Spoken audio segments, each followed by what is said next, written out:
Hey, what's up, everybody? True Boxing here. Thank you for coming back to get hit with the truth. So today we're doing the what's next on Luis Alberto Lopez, the reigning IBF featherweight champion, following his awesome 5th round knockout victory over Michael Conlan as they fought on May 27th on ESPN.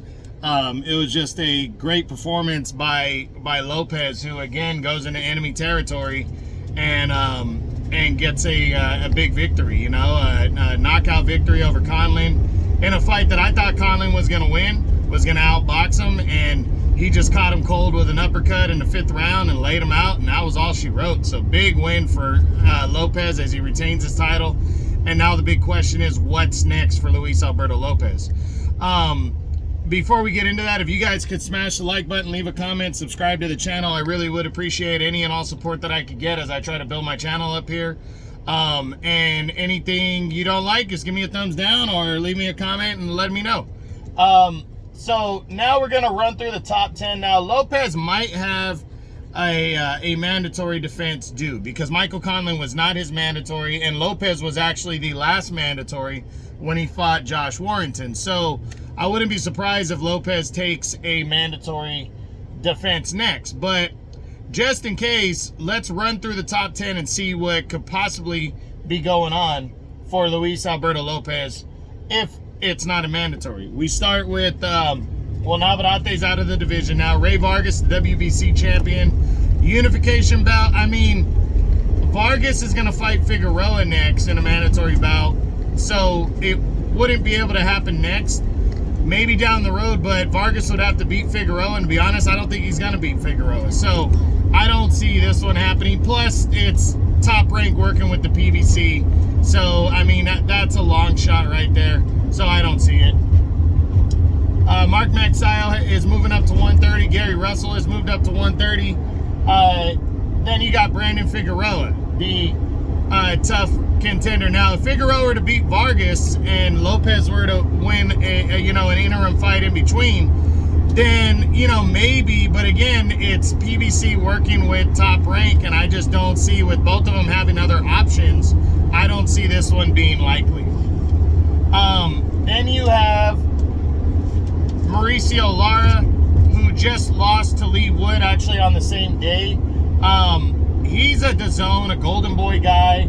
Not likely that we're going to see this fight happening, especially with Lara losing and dropping the title on the scales the day before. Lara's going to have to start from the back, and I don't think Lopez would have him cross the street or cross the street himself to work with a guy from Golden Boy if it's not a hot fight in like a unification fight. So I don't see it. Then you got Lee Wood, the once again WBA champion. I like Lee Wood, but I don't see these two guys crossing the street to fight each other. Wood is probably going to take a mandatory interim fight. Lopez might do the same thing.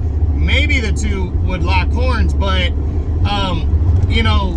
that they are both with warring factions in terms of promoters, and I just don't think Lee Wood with Matchroom, when he has other options, or Lopez for that matter, would get together for this fight next, so I'm not seeing it. Then Josh Warrington. Well, Josh Warrington's a Matchroom guy as well. I'm pretty sure Eddie Hearn's loading Warrington up to fight Lee Wood after Lee Wood's mandatory defense that he has. A rematch with Michael Conlan, I'm not seeing that. Doesn't make any sense. Lopez won pretty damn convincingly, so no reason for that. Then there's Isaac Dogbe, who's coming off of a loss to Robesai Ramirez. Wouldn't completely rule it out if Lopez can't get the fight with Ramirez himself down the road to unify belts. And then you got Joet Gonzalez. That one would make a lot of sense because Gonzalez lost to Dogbe last year in a razor-thin split decision and really hasn't been given, a big opportunity. And, Robesai Ramirez is taking an interim fight in July. So maybe Lopez says, hey, I'll fucking fight Gonzalez. That'd be an all-out war right there between the two. So I think Lopez, that could be a possibility. And then you have newly crowned WBO champion Robesai Ramirez. He's taking an interim fight in July. Likely going to get a smooth victory there. It's his first defense.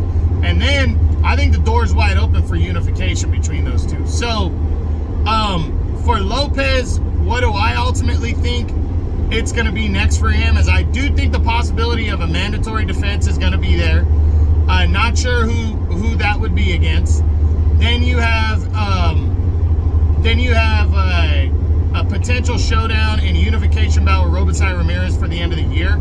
I could see that one going down. I really could. I think that'd be a good mix of styles right there. Both hungry. They're both with top rank. That'd be a huge bout to unify belts.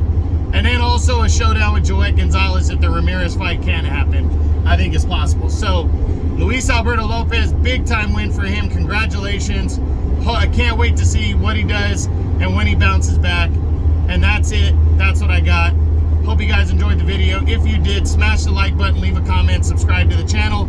I appreciate any and all support. This is True Boxing. You've been hit with the truth.